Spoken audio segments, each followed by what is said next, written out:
끄라비에서 맞이한 둘째 날 아침, 오늘은 여행 계획을 세울 때부터 꼭 가고 싶었던 에메랄드 풀 투어를 떠나는 날이다. 사진으로만 봤던 그 에메랄드빛 물이 너무 인상적이라 언젠가 꼭 눈으로 보고 싶었다. 투어 시작 시간은 오전 8시 30분. 그 전에 준비를 끝내기 위해 부지런히 움직인다. 걱정했던 것과 다르게 맑고 화창한 날씨가 반겨준다. 이번 여행에서 진행한 투어들은 전부 현지에서 예약했다. 한국에서 미리 예약할 수도 있었지만 날씨가 어떤지 모르는 상황이라 현지에서 상황을 보며 결정하는 게 더 나아 보였다. 흥정은 잘 못하는 성격이라 조금 걱정했지만 호텔 1층 로비에 투어 예약 데스크가 있어서 직원과 편하게 이야기를 나누며 적당히 조율할 수 있었다. 에메랄드 풀 투어 비용은 입장료 전부 포함 1인 1,400바트. 온라인 가격을 생각하면 거의 비슷한 수준이다. 호텔 로비에서 기다리고 있으면 투어 밴이 태우러 온다. 다른 호텔들을 들러 몇 명 더 태우고 나면 이제 본격적인 투어의 시작이다. 약 1시간에서 1시간 30분 정도 차를 타고 이동한다. 내려서 조금 걸어가면 스파풀이 보이고 그 길을 따라 조금 더 들어가면 드디어 핫스트림 워터폴에 도착한다. 이곳은 바닥이 꽤 미끄럽다. 걸을 때 정말 조심해야 한다. 손을 담가보니 물이 따뜻하다. 작은 천연 온천 같은 기분. 규모는 생각보다 작고 사람도 많아서 물에 직접 들어가진 않았다. 대신 주변 풍경을 천천히 둘러보고 다시 스파풀로 돌아와 잠시 몸을 담그며 쉬고 있었다. 1시간 정도의 자유시간을 보내고 다음 장소로 이동한다.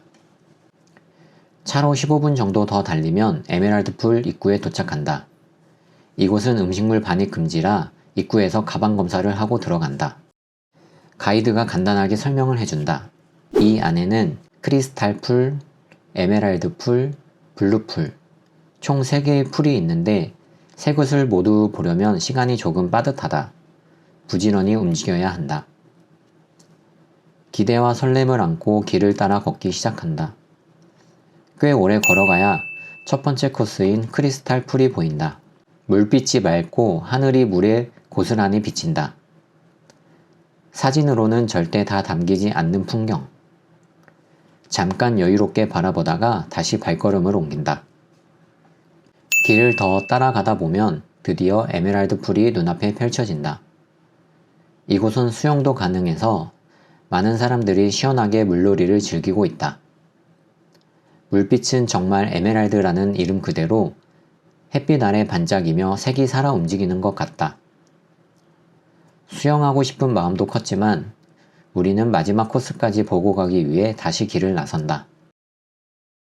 점점 날씨는 더 뜨거워지고 걷는데 체력도 슬슬 빠져간다. 블루풀까지의 길이 길게 느껴지기 시작한다. 하지만 도착하자마자 그 모든 피곤함이 한순간에 사라진다. 물빛이 정말 믿기지 않을 정도로 맑고 푸르다. 바닥까지 깨끗하게 보일 만큼 투명하다. 이 풍경 하나 보려고 여기까지 왔구나. 자연스럽게 그런 생각이 든다. 사진을 찍고 또 찍는다. 어떤 각도에서도 예쁘다. 블루풀까지 보고 나면 시간이 촉박해진다.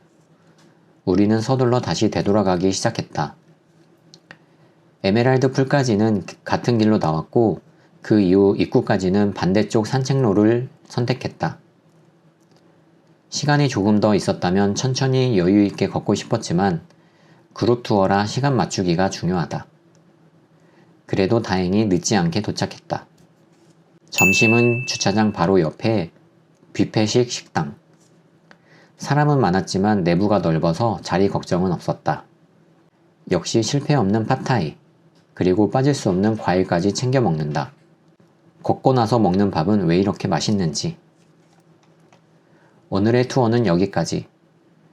호랑이 동굴 사원까지 포함된 긴 코스도 있었지만 체력상 여기까지만 진행했다. 전체적으로 시간은 조금 빠듯했지만 시원한 물도 계속 제공해주고 밴 이동도 편해서 만족스러운 투어였다.